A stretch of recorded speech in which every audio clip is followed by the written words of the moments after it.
Boa noite, meus amigos. Estamos aqui de volta. Como sempre, começamos invocando a Santíssima Virgem Maria e o Santo Padre Pio de Pietrelcina, para que roguem a Deus que nenhuma injustiça se cometa neste programa.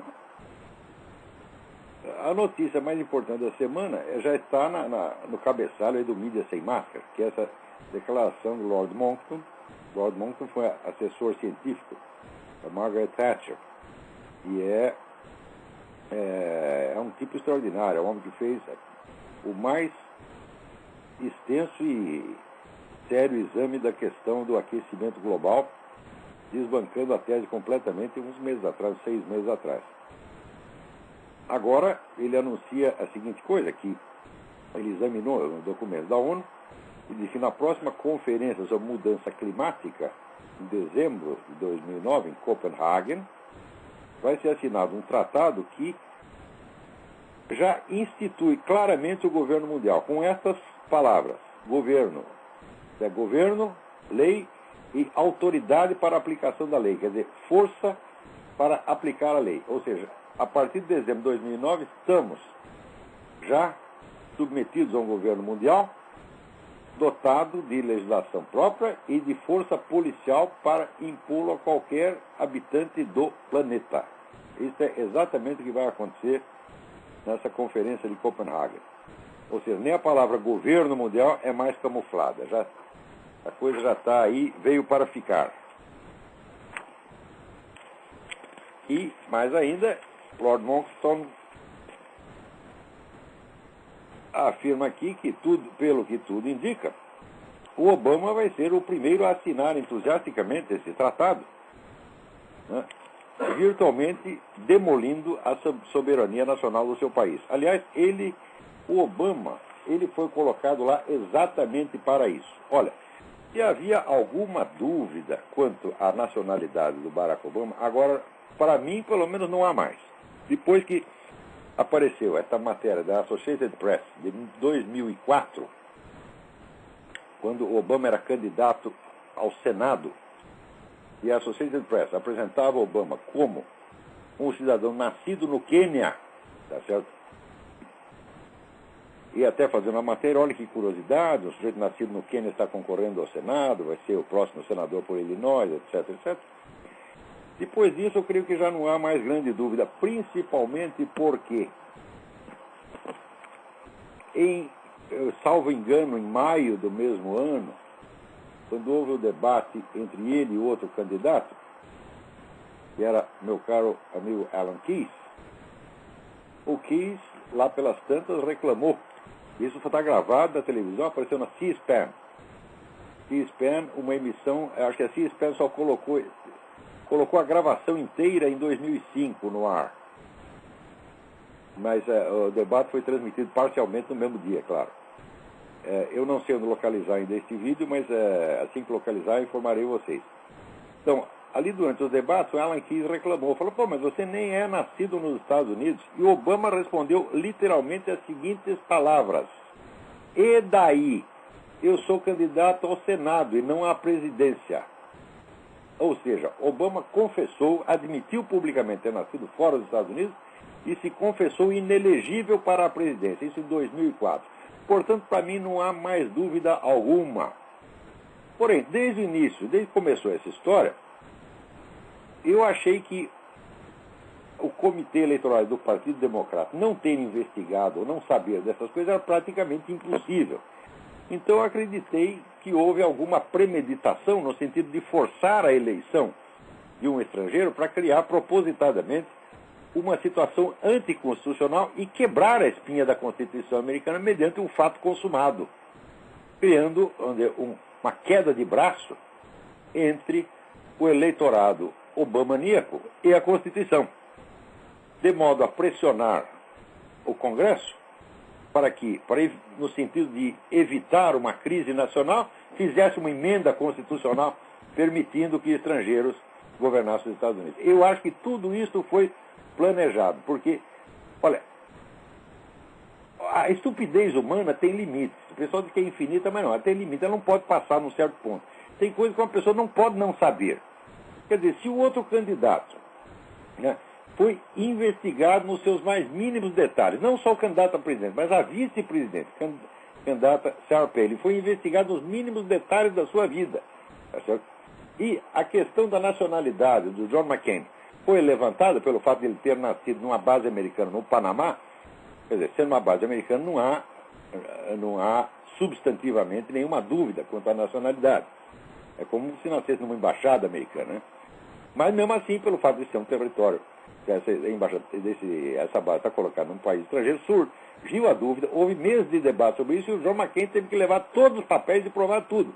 Ora, como é possível que, prestando tanta atenção num dos candidatos que nasceu no exterior, não se prestasse atenção nenhuma no outro e não se exigisse documento nenhum dele, que até hoje nenhum documento apareceu, exceto aquela farsa daquele certificado resumido que ele botou no seu site de propaganda. Ou seja, é impossível que eles não tenham reparado nisso. Absolutamente impossível. Portanto, só resta uma explicação. É a premeditação. Ou a premeditação, ou pelo menos, na mais branda das hipóteses, a cumplicidade passiva. Então, é claro que, mais ainda, sabendo que Obama teve toda a sua carreira subsidiada pela Arábia Saudita, que até hoje nem se explicou por quê, qual o interesse que a Arábia Saudita teria num sujeito desconhecido, chamado Barack Obama. Vejam vocês, e de repente você descobre que a Arábia Saudita está me dando dinheiro, né? Decidiram financiar tudo para mim, né? Financia meus estudos, minhas putarias, paga minhas amantes, etc, etc. E eu digo para você, não foi por nada, eles não querem nada, foi apenas bondade. Vocês vão acreditar? Claro que não. Então, no caso do Obama também não. Se financiaram tudo, tá certo? E o fizeram, aliás, através do sujeito que era o advogado do Malcolm X, né? E, mais ainda, não foi um príncipe saudita qualquer, foi um príncipe saudita que é notório pelo seu apoio ao terrorismo. Então, é claro que esse Barack Obama é empregadinho da Arábia Saudita. É claro que ele está lá para demolir a soberania americana desde dentro. Para mim, não há mais a menor dúvida, e quem quer que não enxergue isso, é cego, é burro ou é parte interessada.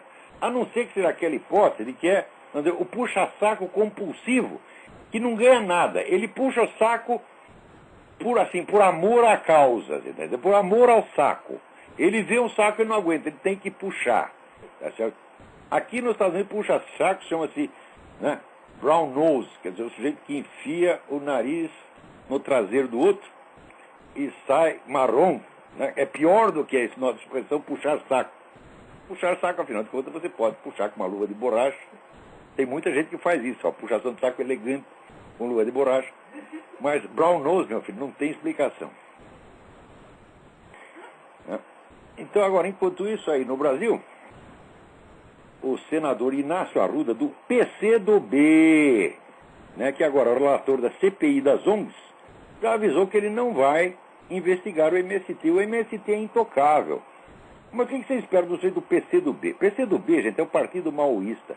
É o partido que durante anos a fio fez a apologia e a defesa do governo mais genocida e criminoso que já existiu no mundo. Para mim, o PCdoB tinha que ser fechado, todos os seus membros têm que estar na cadeia por apologia do crime. Todos eles. Esse partido é um partido ilegal, é um partido criminoso na sua base. Ele é tão absurdo aceitar a existência de um PCdoB quanto seria aceitar um partido nazista. Com a diferença o seguinte: o Hitler matou 20 milhões de pessoas, tá certo? Porque era um incompetente. Competente era o Mao Tse-tung, que matou 75 milhões. Quer dizer, o Hitler estava na escolinha. Comparado com o Mao Tse-tung, era apenas, né, um delinquente juvenil.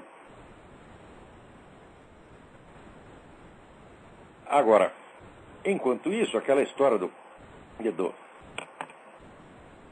da plantação de laranja que o MST destruiu, né, ela pertence ao Zé Carlos Cutrale. E foi colocado aí no YouTube, né, apareceu até na coluna do Reinaldo Azevedo, a conversa que o João Moreira Salles gravou, né, entre o Lula e o Duda Mendonça. Ambos combinando de tomar dinheiro do seu Cutrale para a campanha. E parece, gente, que o dinheiro não veio. E isso custou alguma coisa. Mas se viesse, se veio, vai dar na mesma. Porque todo empresário que acha e pode aplacar a fúria da esquerda com dinheiro, é um louco, é um trouxa. Porque não é que comunista não se venda. Comunista sempre se vende e não entrega. E depois ainda pede mais dinheiro, exige mais dinheiro.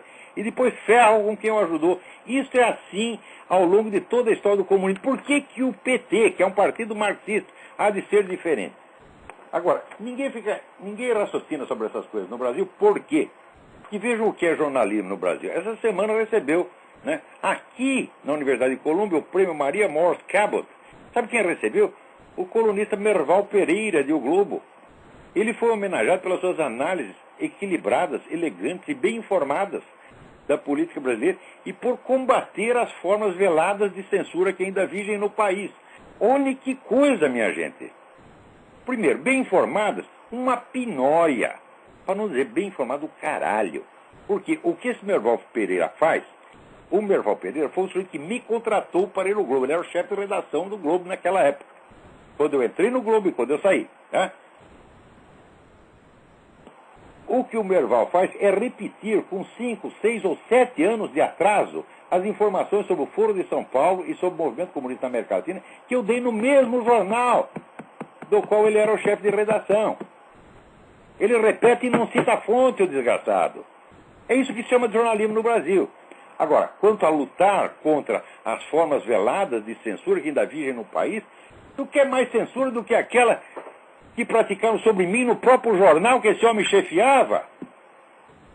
Quer dizer, isso é um caso, sabe, é um caso para processo, gente. Porque isso é uma usurpação, isso é um assinte, isso é uma vigarice, isso é um estelionato jornalístico fora do comum. Está ouvindo bem, seu Merval? Quer dizer, eu já estou com o saco cheio de ser pauteio gratuito da mídia brasileira inteira. Inteira, presta atenção. Porque jornalismo no Brasil não faz outra coisa senão me repetir com 5 ou 6 anos de atraso, modificando e atenuando tudo. Quer dizer, no primeiro momento eles rejeitam. Não pode falar disso. Fala. Depois, à medida que as coisas vão se tornando públicas, eles não podem mais persistir fingindo que ignoram. Então, eles vão lá pôr um pouco de açúcar para parecer equilibrado e elegante. Porque você sabe que o monopólio da linguagem violenta, da acusação, é da esquerda. E a esquerda, ao mesmo tempo que ela diz o que ela quer, ela acusa todo mundo de qualquer coisa, tá certo? Ela cria as normas de polidez que ela impõe ao outro lado e a direita aceita. Você quer desagradar a direita? Seja mal educado contra os comunistas. Diga umas verdades duras sobre os comunistas, a direita toda olha para você como se você fosse um leproso. Né? E o Merval Pereira é o representante dessa direita, esse tipo de direita, tá certo? Que é empregadinha da esquerda, está lá para fazer de conta que está tudo bem, que está tudo dentro da mais estrita normalidade democrática, quando nós sabemos que não está. Quando o senhor presidente da República celebra o fato de que na próxima eleição só tem candidato de esquerda, como se não tivesse sido a mesma coisa nas eleições anteriores, tá certo? Como se em 2002 os candidatos não fossem ele, o Garotinho, o Ciro Gomes e o Zé Serra, e como se os debates não fossem apenas um campeonato de esquerdismo, literalmente, cada um dizendo para o outro, eu sou o verdadeiro esquerdista, não você, eu sou o representante da esquerda, não você. Isso foi o debate. Quer dizer, primeiro esse cara finge que não sabia que em 2002 foi assim. E segundo, este sinal explícito de controle ideológico da nação pelo partido dominante, ou por um pool de partidos dominantes, é celebrado pelo cara como se fosse democracia. Então, gente como o seu Merval está lá para fazer de conta que tudo isso é normal, que nós estamos na perfeita ordem democrática. Não, olha o que eu estou falando. Estou falando que esse negócio que o pessoal impõe aos outros a norma de polidez e impõe até as normas morais. E viram o que aconteceu aqui nos Estados Unidos, né? Uma diocese católica do estado de Delaware entrou com pedido de falência, porque já não tinha mais dinheiro para pagar indenizações aos pais de crianças que sofreram abuso sexual por parte de padres. Então, esses pais, o que fazem? Eles processam a igreja. Olha, peraí. Como é esse negócio de processar a igreja? Eu processo a igreja porque um padre abusou do meu filho? Eu processo a instituição porque um padre abusou do meu filho? Espera um pouquinho. Se um garçom me assalta ou bate em mim, eu devo processar o dono do restaurante? Se o homem do posto de gasolina, né, o frentista do posto de gasolina, bate a minha carteira, eu vou processar o dono do posto de gasolina? Né? Se um jornalista me rouba, entra lá na minha conta bancária, desvia o dinheiro todo, eu vou processar o dono do jornal? Isso nunca se faz, meu filho. Né? Se você apanha, né, um sargento te assalta, você processa o exército? Não, esse critério só vale para certas entidades que estão marcadas para destruição, entre as quais a Igreja Católica. Que eu saiba é o seguinte: o processo certo seria a Igreja processar o padre que agiu assim, porque, primeiro, se utilizou dela para fins indevidos, ilegais e criminosos. E, segundo, lhe trouxe um dano, um prejuízo à imagem da instituição. Então, só que aqui, com a maior rapidez, com a maior presteza, a maior solicitude, esses filhos das putas desses bispos e cardeais aceitam. E a Igreja, como instituição, assume a culpa dos criminosos que abusaram dela. Isso é a inversão total. E de uns anos para cá, apareceu essa mania de pedir perdão coletivamente. Ora, isso parece ser uma exibição de bom mocismo, mas quando você analisa a coisa nas suas intenções, nos seus meios de execução e no seu resultado, a coisa é de uma perfídia quase diabólica. Por quê? Meu filho, se eu peço perdão a um terceiro em seu nome sem te consultar, eu estou te acusando de um crime ou de um pecado que você pode ignorar completamente. Então, por exemplo, chega o seu Lula lá no Senegal e, em nome do Brasil, pede desculpa pela escravidão. Ora, meu caro ouvinte, você escravizou alguém? Você tem escravo na sua casa? Deu chibatada em alguém? Você não fez nada disso. Como é que o homem assume a culpa? A hora que ele assume a culpa em nome de todos, ele não está assumindo a culpa nas costas dele. Ele está acusando os outros. Está acusando milhões de inocentes. E a mesma coisa faz o Papa. O Papa João Paulo II fez a mesma coisa. Na hora que ele, em nome da Igreja, pede desculpa pela perseguição que os judeus sofreram, eu digo: meu filho, você, católico que está me ouvindo, você perseguiu algum judeu? Eu nunca persegui. Ao contrário. Só faço falar bem deles, defender contra quem os acusa. Então agora eu vou ser culpado disso? Todos nós. Mais ainda. Na Idade Média, quando os judeus eram perseguidos na Europa, aonde que eles iam buscar socorro? Eles iam todos para Roma, porque o Papa os protegia. Nunca houve perseguição de judeu a partir do Vaticano, a partir do Papa. Houve a partir de vagabundo e criminoso, tá entendendo? Às vezes um monge, às vezes até um bispo. Mas nunca agindo em nome do Papa. O Papa, ao contrário, o protetor dos judeus. Então por que que a Igreja, cujo chefe máximo era o protetor dos judeus, em vez de ele acusar aqueles que perseguiam os judeus e dizer: vocês não eram católicos, vocês estão excomungados, vocês estão fora da Igreja, em vez de fazer isso, não, ele assume a culpa dos desgraçados e a divide por toda a Igreja, inclusive sobre os papas do passado. Que ré de papa é esse, gente? Olha, eu, sinceramente, eu não estou entre os fãs de João Paulo II. Quando ele estava lá, você tem que obedecer, tem que respeitar porque é papa, mas a verdade tem que ser dita. Na hora que ele pede desculpa em nome da Igreja, ele está acusando a Igreja inteira de um pecado que não é dela. Agora, quando esse negócio de abuso, eu já mencionei aqui 1000 vezes o livro do repórter Michael Rose, que se chama Goodbye, Good Man. E ele entrevistou psicólogos que foram contratados por movimento esquerdista e movimento gay para entrar nos serviços de seleção psicológica dos seminários e selecionar preferivelmente gays e pessoas com qualquer distúrbio sexual e rejeitar as pessoas vocacionalmente dotadas. Então acabaram com o clero. Isso foi uma operação, está muito bem documentada. Ora, quem tem a obrigação de explicar isso para a população são os bispos, os cardeais. Em vez disso, o que eles fazem? Ele assume como se fosse da Igreja o pecado que se fez contra a igreja. Eu, sinceramente, se encontro um filho da puta desse na rua, eu encho a cara do desgraçado de porrada. Pode ser bispo, pode ser cardeal, seja o que for. Porque você é um nojento, você é um agente infiltrado, você é um servo de Satanás, desgraçado. Então, quando ver essas da mesma maneira, o senhor Lula vai pedir desculpa por você, por sua mãe, por sua avó, por sua tia, não por mim. Eu sou neto de imigrante, nós chegamos muito depois que começou, que já tinha essa merda de escravidão, já tinha acabado, nós não escravizamos ninguém, tá, né? Então, minha avó, Elisa Schneider, era lavadeira, meu Deus do céu. Que ela ia ter escravo como? A mulher vivia de lavar roupa pros ricos, porra.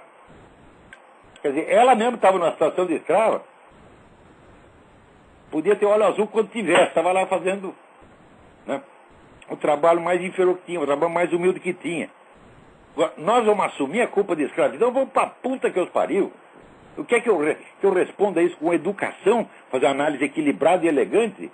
Ora, não existe elegância quando a linguagem é deslocada da situação real. Linguagem deslocada da situação real é kit, minha gente, é kit. Não tem nada de elegante. Isso é um estereótipo de falsa elegância. Você imagina que os grandes escritores da humanidade, um Shakespeare, um Camões, diante de coisas desse tipo, iriam fazer análises equilibradas e elegantes? Nunca fariam. Nunca fariam. Escreveriam com a veemência, com a violência com que escrevia um São Bernardo de Clairvaux, com que escrevia Léon Blois, com que escrevia Jorge Bernanos e outros grandes cristãos da história. Agora, enquanto isso aqui está se discutindo aí, chamada Lei dos Crimes de Ódio. Crime de ódio que só vale o seguinte: se você cita um versículo da Bíblia que fala contra o homossexualismo, é crime de ódio. Mas, se um representante do movimento gay fala as piores coisas a respeito da Igreja Católica, a respeito de padres, bispos, ou de outra religião, pastor protestante, rabino, aí não é crime de ódio. Mesmo quando mata o sujeito, não é crime de ódio. Por exemplo, quando um louco, manifestamente louco, já com vários crimes nas costas, matou aquele médico abortista, todo mundo é crime de ódio. Né? Eu digo, mas o camarada era louco. Um louco não pode cometer um crime de ódio. O louco não tem motivação ideológica para cometer um crime. Passa uma semana, está um velhinho com cartaz anti-aborto na esquina, passa um sujeito no carro, né?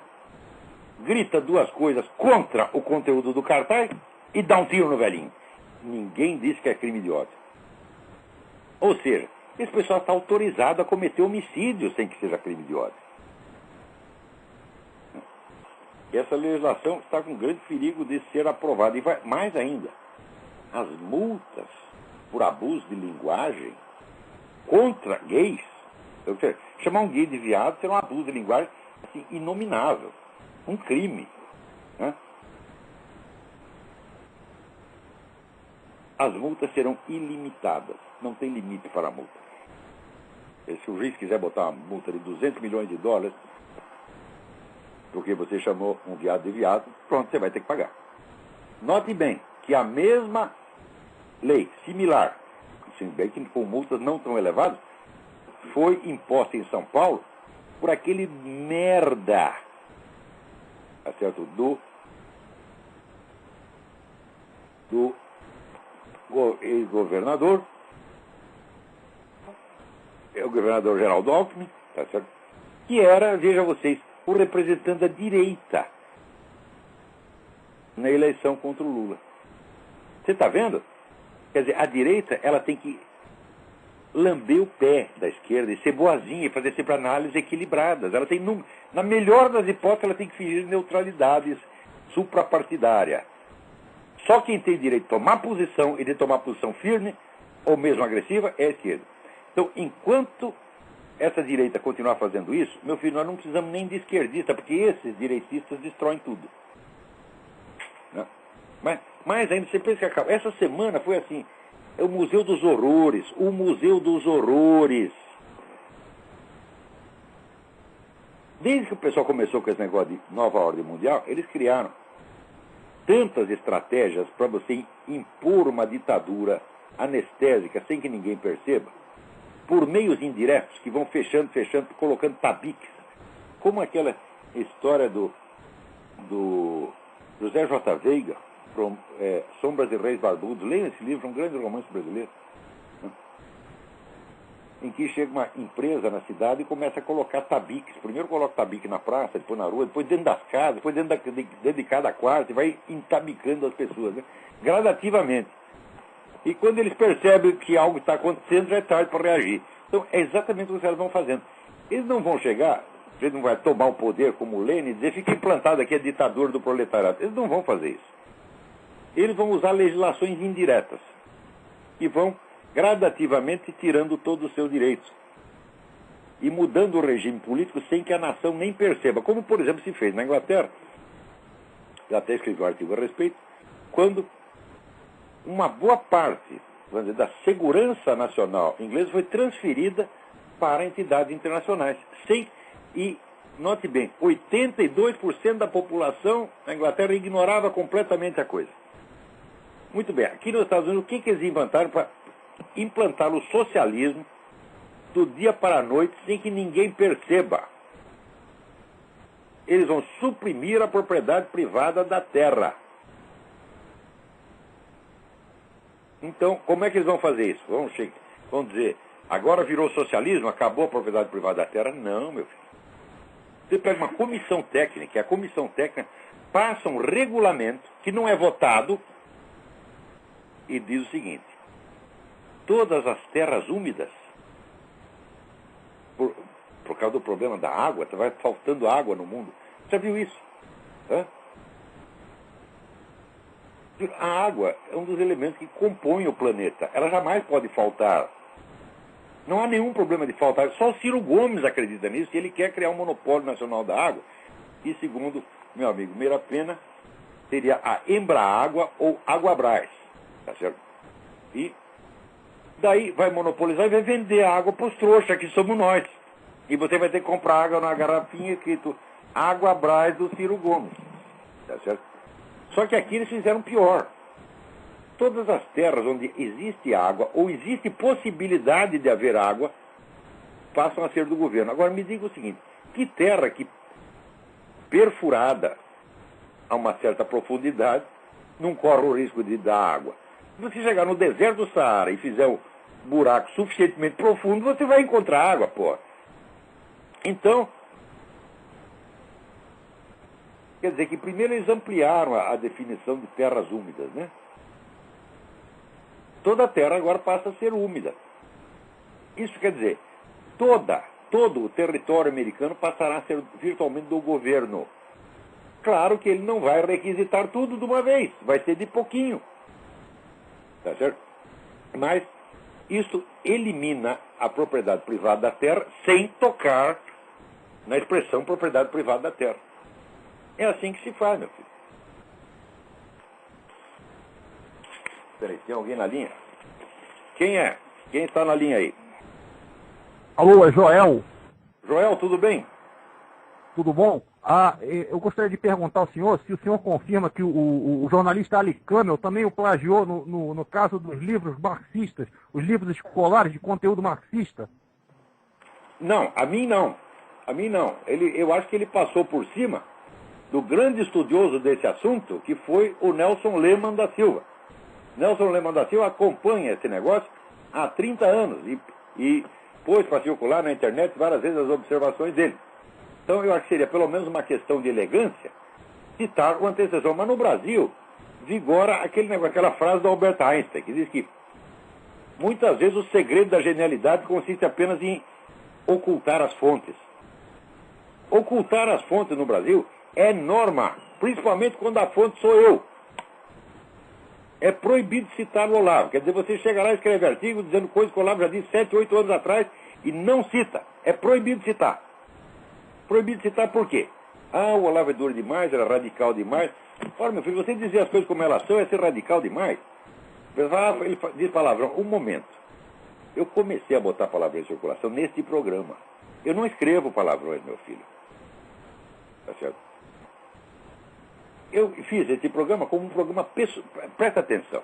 Esse programa é um programa pessoal dirigido aos correspondentes que me enviam e-mails. Esse programa foi feito para responder os meus e-mails. Então, aqui é território meu particular, eu falo o que eu quiser, do jeito que eu quiser. Agora, se eu estou escrevendo num jornal que não pertence a mim, que pertence a um empresário, a uma entidade, eu não vou dizer palavrão lá. Né? Então, o palavrão está sendo usado como explicação retroativa. Ou seja, os palavrões que eu passei a falar, né, depois de... Quando começamos esse programa? Dezembro de 2006, começam a ser usados como pretexto para rejeitar coisas que eu disse em 1998. Tá certo? Verdade. Por exemplo, agora veja, até figuras de linguagem. Eu há anos bato na tecla de comparar o número de mortos no Brasil com o número de mortos no Iraque. Né? E digo que no Brasil acontece uma guerra do Iraque por ano, se não duas. Ah, muito bem, agora apareceu a mesma figura de linguagem na Veja. Depois de eu ter dito isso anos a fio. Ou seja, esse pessoal demora muito para perceber a realidade ou para aceitá-la. Quando aceita de má vontade. E tem que camuflar um pouco para fingir que é equilibrado e moderado. Quer dizer, como é que a gente pode assistir isso aí e conversar educadamente com essas pessoas? Eu converso educadamente com gente educada. Agora, com vigarista, com bandido, eu não podendo bater no sujeito, se eu puder, eu bato. Tá certo? Mas eu já estou com 62 anos de idade, eu já passei da idade de ficar batendo nos outros. Né? Então, o que eu posso fazer é xingá-los. E isso é um direito do qual eu não abdico. Tá certo? E se eu chamar de vigarista algum sujeito que não é vigarista, ele que me processe. Porque eu, quando eu digo que você é filho da puta, eu mostro a fotografia da mãe dele no bordel. Tá certo? Se não a dele também. Tá? É totalmente verdade isso, professor. O senhor realmente coloca várias questões que vão aparecer somente 10 anos, às vezes 15 anos depois. Exatamente. Na mídia. Eu devia cobrar direitos autorais desses caras. Eu sou o jornalista mais copiado do Brasil. Claro que eu nunca esperei outra conduta dessa gente. A classe jornalística brasileira é assim, é quase toda ela militante de esquerda, se não é militante é simpatizante, se não é simpatizante é puxa-saco, mesmo quando é direitista. Aliás, o direitista puxa-saco de esquerdista é pior do que o próprio esquerdista. Quando é que o senhor acha, Rangueira, vai finalmente relacionar o Lula com os narcotraficantes das Farc diretamente? Mas é um negócio, não precisa relacionar o Lula como presidente do Foro de São Paulo em 2001, poucos meses antes de ser eleito presidente do Brasil, ele assinou, junto com toda a unanimidade da Assembleia do Foro de São Paulo, um manifesto de apoio e solidariedade integral às Farc. Ora, esses manifestos de apoio, assinados como resoluções do Foro de São Paulo, têm um poder decisório, tem que ser cumprido, e ele está cumprindo, minha gente. Ou você acha que ele assina e depois faz o contrário? Você acha que o Lula é louco de desagradar, de ficar contra toda a esquerda latino-americana, quase 200 organizações que compõem o Foro de São Paulo, inclusive organizações armadas e perigosas, como a própria Farc ou o MIR? Não. O que ele prometeu para os caras, ele cumpre. O que ele promete para os eleitores, não. Mas o que ele promete para essa turma da esquerda, ele tem que cumprir, senão acabam com ele. Então, se 50 mil brasileiros, 40 ou 50 mil brasileiros continuam morrendo por ano, hoje mesmo eu estava lendo que só no Rio, no período de 8 anos, houve estão 60, não, perdão, período de 4 anos, 60 mil desaparecidos por causa do narcotráfico, por causa da violência do crime organizado, só no Rio de Janeiro, 60 mil pessoas. Se isso está acontecendo, é por culpa do senhor Luiz Inácio Lula da Silva, que não pode tocar no interesse das Farc. Isso é a coisa mais óbvia do mundo. Não precisa investigar. O papel está lá, a ata do Foro de São Paulo está lá, assinado o Manifesto de Solidariedade. Agora, como é que vai dizer que o PT não é solidário às Farc? Se as Farc continuam participando do Foro de São Paulo, se sempre que é preso algum sujeito das Farc ou do MIR chileno, essa putada toda do PT se mobiliza para defender o cara e para tirar da cadeia. Está na cara que existe a solidariedade. Se existe tráfico de dinheiro, aí também pouco interessa. Porque se você colabora com a prática de um crime, você não pode alegar que você é inocente porque você não ganhou dinheiro com isso. É? Olha, ajunta 5 para estuprar uma menininha de 3 anos. Né? Você vai lá e entra. Deus me livre, hein? Estou dizendo que você faria uma coisa dessa, jamais. Mas, vamos supor, eu entro lá e participo da porcaria e depois sou preso e chego lá, senhor juiz, eu sou inocente porque eu não ganhei um tostão com isso. A colaboração do Lula com a Farc é a mesma coisa. Agora, ninguém quer ver isso. Outro dia veio aquele general de merda dizer que narcotráfico não é um problema para as Forças Armadas brasileiras, não afeta a segurança nacional. E para que segurança nacional ele está falando? Se mora 50 mil pessoas por ano, é claro que é um problema de segurança nacional. Agora, esse general é um covarde, é um frouxo, é um boiola, esqueci até o nome do desgraçado.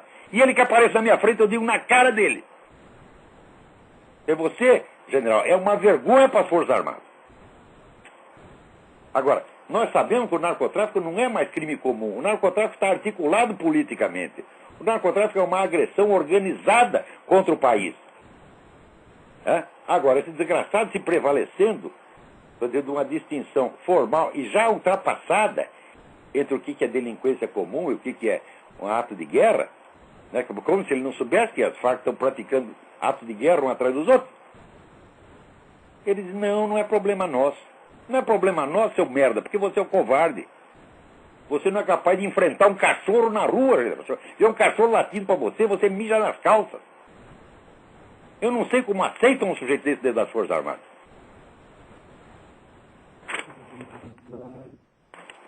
Olavo, impressionante. A questão do Reinaldo Azevedo negar as atitudes anti-americanas do Obama, né? Mas olha, veja, o Reinaldo Azevedo é o melhor que tem na imprensa nacional. E o Reinaldo Azevedo, ele leva 2, 3 anos para entender o que eu estou dizendo. O Reinaldo é muito amigo meu, eu adoro o Reinaldo. Mas eu sei o seguinte, ele tem, vamos dizer, um certo resíduo daqui de bom mocismo, que não pode mexer em certas coisas da esquerda. Né? Então, o jornalista tem muito medo de desagradar a classe. Porque a classe jornalística, ela é cruel. Quando ela decide fazer piada com você, gostar da sua cara, eles intimidam você. Agora, eu não tenho medo de piada, tá certo? Eu não tenho medo do que a Bíblia chama do círculo dos escarnecedores, porque se escarnecer de mim, escarneço deles mais ainda, tá certo? Quer me fazer pagar mico, quem vai pagar mico é você, eu não tenho medo dessa gente. Já, imagina, vai concorrer comigo, rapaz? Vai no bate-boca comigo, o que é isso? Vai perder. Agora, quem não tem essas armas, tá certo? Intelectuais, verbais de que eu disponho, fica intimidado. Então, por exemplo, se a classe decide rir das investigações sobre o lugar de nascimento do Obama, então, mais que depressa, jornalistas conservadores e liberais se apressam em rir junto, para não desagradar a turma. Eu não preciso disso, minha gente. Se o Reinaldo ainda precisa, é uma pena, porque é um homem de grande talento e é um homem honesto, muito honesto. Tá certo? Então... mas esse caso da AN, né, fica evidente, né, que ele está se equivocando bastante, né? Se equivoca junto com a maioria. Segue a classe, meu filho. É verdade. Ok, obrigado, Olavo. Agora, veja, o fato de que exista na imprensa brasileira 3 ou 4 jornalistas, eles citam realmente o Reinaldo Azevedo, o Demetrio Magnoli e o Mainardi, o Diogo Mainardi. São 3, quer dizer, 3 jornalistas que são eles não são conservadores, nenhum deles é conservador, são antipetistas na mídia, já é suficiente para botar a turma toda da esquerda em alarma e falar de uma conspiração da extrema-direita. Conspiração perigosíssima. Esse jornal Brasil de Fato, tá certo? que é uma putaria de fato, né, está avisando, olha aí o Diogo Mainardi, olha o Reinaldo Azevedo, é direita, extrema direita está se reorganizando. Como se Diogo Mainardi, Reinaldo Azevedo e Demetrio Magnoli fosse um movimento político organizado com uma vasta militância aí empenhada em tomar o poder na América Latina. Quer dizer, uma coisa de uma desproporção tão monstruosa, uma coisa de uma crueldade mental, psicótica. Tá?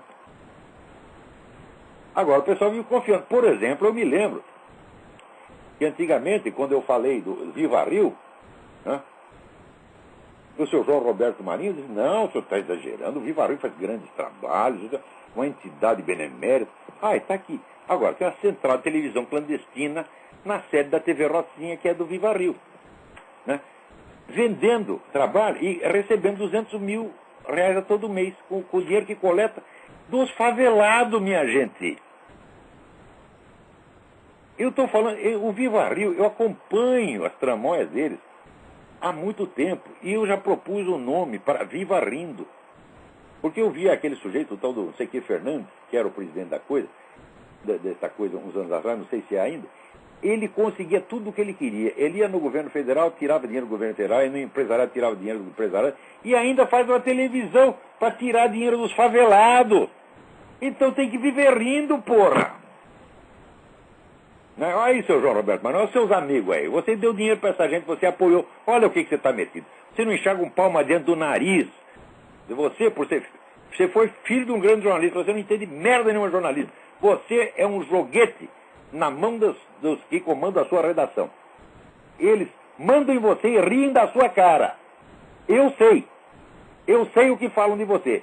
E mais ainda, você merece porque é trouxa, porque é fraco. Não porque você é desonesto, não acredito que você seja desonesto, mas tu é fraco. Que nem esse outro, seu Otávio Frias. O Otávio Frias, quem pensa que pelo esquerdismo dele a redação o respeita, os comunistas o respeitam, eu sei o que falam de você, porra. E eu sei que os seus dias como dono de jornal já estão contados. Os caras tiram você da presidência da Folha em 1 minuto. E você finge que não sabe disso aí. Agora, veja como as coisas estão indo no Brasil. O Conselho de Educação permite que transexuais usem um nome social. Então, agora, por exemplo, o sujeito se chama, né, Zé Mané, se chama Chicão. Não, mas agora o meu nome é Margarida. E pronto, e na escola, bom, se ele quiser chamar Margarida, é problema dele. Por isso se torna obrigatório para os colegas chamá-lo de Margarida. Se chamar de Chicão, ele vai ficar ofendido e vai na delegacia e dá queixa. O que quer dizer que uma fantasia sexual desses camaradas assume agora o valor de lei. Que é um negócio incrível, né? Quer dizer, porque esse mesmo pessoal diz que a identidade de gênero é uma criação social. É uma criação social, uma arbitrariedade. Se é uma arbitrariedade, por que eles podem impor a arbitrariedade deles para nós dessa maneira? E virar lei? Hã? Ora, existiu alguma lei no Brasil de que o sujeito não podia ser viado?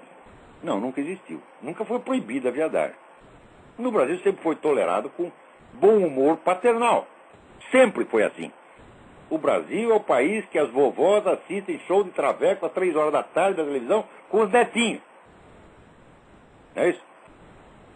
Então, isso quer dizer que ninguém estava impondo para eles uma identidade de gênero artificial. Mas eles estão impondo. O sujeito agora cismou, e não que ele é mulher, mas que ele quer ser. Pelo fato de que ele quer ser e de que ele sonha com isso, pronto, já se torna obrigatório aceitar esse seu estereótipo de gênero, que é uma fantasia, como se fosse uma realidade, né, respaldada na lei. Alô, tem mais alguém na linha aí? Quem é? Alô, Silvio, do Rio de Janeiro. Silvio, tudo bem? Tudo bem? Eu gostaria de saber o que o senhor acha da reivindicação de casais homossexuais em terem o mesmo direito que os casais heterossexuais têm para darem beijos ardentes em ambiente público. Mas os casais heterossexuais não têm esse direito. Você vê, não? passa ali na rua Vieira de Carvalho e você vê aqueles camaradas se esfregando, passando a mão na bunda, tá certo? Enfiando a mão dentro da calça do outro, você vê aquilo. Né? Que uma vez eu passei ali com uma empregada doméstica minha, que era uma moça do interior, ingênua. A menina viu aquilo e ficou aterrorizada, e eu não sabia como explicar aquela porra pra ela, né? Então, o que eles fazem ali, se qualquer casal heterossexual fizer isso na rua, vai preso. É atentado ao pudor. Agora, se você fizer isso com outro homem, não é atentado ao pudor, é um direito humano. Aliás, aqui, você sabe que o direito de ter um peitão já está sendo considerado agora um direito civil. Aumentar o tamanho do peito, se você é mulher, não. Você faz se você tiver dinheiro para fazer. Mas, se você é homem e quer ter um peitão, é um direito civil, o governo tem que pagar para você ter o raio do peitão. Agora, se você quiser ter um pintão, não. Você quer aumentar o tamanho do seu peru, você que pague. Mas eu vivo recebendo, né, aqui essas propagandas de aumente o seu pau, essa coisa toda. Mas se eu, 62 anos, vou aumentar o meu pau. Se o meu pau cresce e endurece, ele levanta e eu caio, porra. Eu não tenho mais condição de aguentar um negócio desse, então, mas essa propaganda chega aqui o dia inteiro. Agora, imagina se a gente, então agora nós vamos reivindicar. Se ter um peitão é um direito humano, ter um pintão também tem que ser, porra. Então o governo tem que pagar para aumentar o meu pau, coisa que não é do meu interesse absolutamente. Depois dos 60, quanto menor for o seu pau, melhor para você. Porque senão o sangue vai tudo para lá, sai da cabeça, né? E você tem um derrame. Agora, aqui, olha aqui, esse mundo está ficando assim, não é, louco ele já era, mas agora está assim, é loucura insolente, né? Veja, a diretora de comunicações da Casa Branca, Anita Dunn, após ter feito a apologia de Mao Tse-tung, que foi o maior assassino de massa que já houve, autor de 75 milhões de assassinatos. Depois dela fazer a apologia do cara, ela deu uma entrevista para um jornal da República Dominicana, veja você, confessando o seguinte: nós controlamos a mídia noticiosa. Nós, na Casa Branca, nós controlamos. De fato, controlam.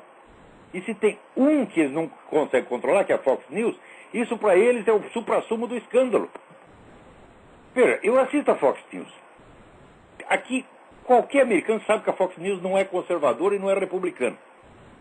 Era um pouco pró-republicana, mas conservadora não é. O que a Fox News faz é o seguinte: sempre que ela chama um cara da esquerda, ela chama um da direita também. Sempre faz isso. Isso é suficiente para ser considerado de extrema direita. Quer dizer, se a Fox News é extrema direita, então eu devo estar fora do espectro, porque depois do extremo não tem mais nada. Quer dizer, eu estou no nada, eu estou fora do universo. Porque para mim você dizer que o Bill O'Reilly é um conservador, fala, pá, pelo amor de Deus, pô. O que é isso? Vocês estão brincando? Né? Ó, você pode dizer, por exemplo, que o Rush Limbaugh é um conservador. Sim, esse é mesmo. Tá certo? Mas a turma da Fox News não, eles são direita moderadíssima. Né? Mas isso é suficiente para despertar a ira da Casa Branca. Eles não querem ninguém fora do esquema.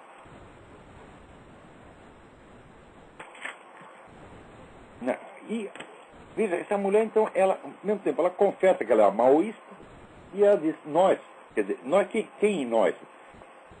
Só a diretoria de comunicações da Casa Branca. Então, ela controla a mídia. Né? Então, isso é um caso para ter uma comissão parlamentar de inquérito, fazer como controla? Vocês estão pagando, vocês estão subornando, vocês estão ameaçando, estão fazendo o quê? Como é que controla? Né? Agora, também nessa semana, né? Tem o tal do Kevin Jennings, né, que é o sujeito responsável aqui pelo Departamento de Segurança nas escolas, que é um sujeito que distribuía, né, material pornográfico para crianças nas escolas e fomentava as relações sexuais entre crianças e adultos. Quer dizer, um pedófilo militante. E o Obama já falou, ele é intocável, nós não vamos tirar ele de lá de jeito nenhum. Quer dizer, a presença do Kevin Jennings é sagrada no governo, né?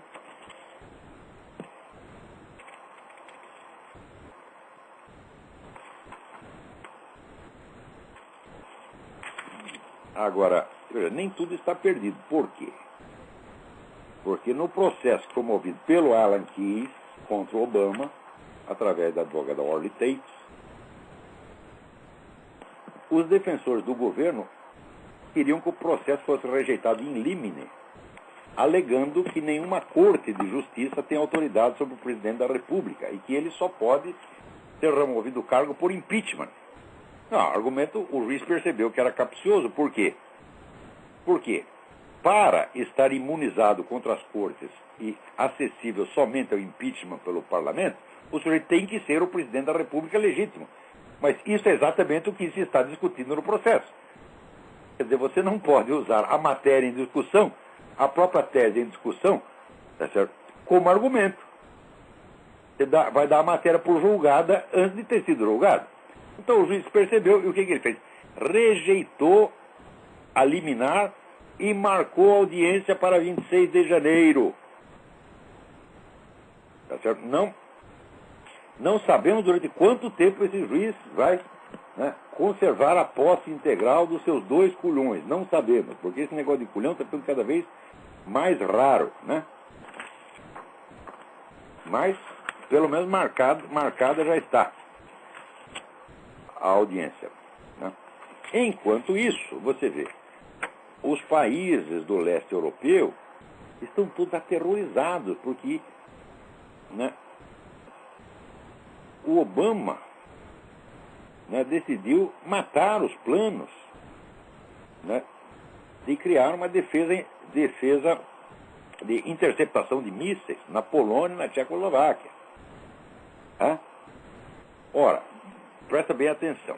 Eles estavam discutindo lá no Conselho de Segurança da ONU, onde os Estados Unidos, a União Soviética e a China têm direito de veto. Estavam discutindo sanções contra o Irã, por causa do negócio de bomba atômica.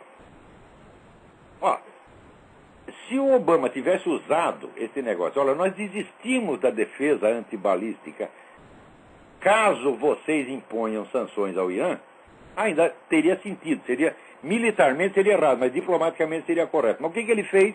Ele não exigiu nada, ele foi lá e deu de mão beijada para a Rússia. Isso aí, nós desistimos da defesa antibalística, nós deixamos a Polônia e a Tchecoslováquia desprotegidas contra vocês e vocês não precisam fazer nada por nós. Quer dizer, é claro que esse sujeito é um traidor, é claro que ele está lá para destruir o país, mas é uma coisa tão evidente, mas tão óbvia. Ele que a pessoa que leva mais de 10 minutos para entender uma coisa dessa é burro demais. Isso inclui toda a mídia brasileira, evidentemente. Também, esta semana, houve 2 notícias contraditórias. Primeiro, de que a Comissão Jurídica da ONU tinha declarado que a deposição do Zelaya foi constitucional. Tudo dentro da lei, como, aliás, qualquer pessoa pode verificar. É só ler o texto da Constituição, está lá, muito claro, né, que o que o Zelaya fez de tentar promover um plebiscito em época eleitoral para bloquear a eleição é ilegal e esse tipo de atitude implica a sua imediata deposição do cargo. E a ameaça que ele fez de usar violência contra o parlamento já é crime, então tem que tirar o cara do cargo e botar na cadeia. Está muito claro pela letra da lei. Então a comissão, exatamente como aconteceu aqui nos Estados Unidos, com a comissão de juristas da Biblioteca do Congresso, examinou e foi inteiramente legal. Primeiro apareceu essa declaração, 2 dias depois a declaração do secretário-geral da ONU, dizendo não, de maneira alguma, foi ilegal e foi golpe. Então, isso apareceu como se fosse um desmentido da primeira declaração, quando não é, não tem nada que ver uma coisa com a outra.